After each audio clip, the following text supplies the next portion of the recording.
to you from City Arena Santa Mesa as we continue season 1 of the Garnet League.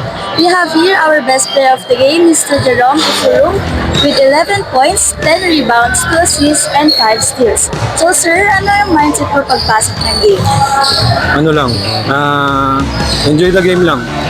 Tapos, bigyan ng chance yung mga teammates na lumabas yung laro nila para makulo sila ng kumpiyansa.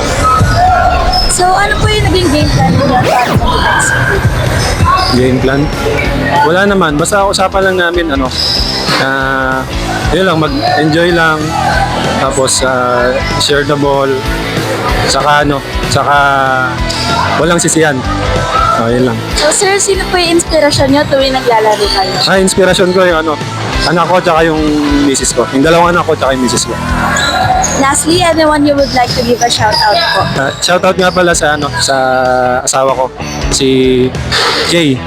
Tsaka sa dalawang anak ko, si Faye tsaka si Cedric. Once again, our best player of the game, Mr. Jerome Ifurung of Team 5 Rivalers. Thank you Please po. like and follow our FB page, CX Basketball League. Thank you po. Thank you.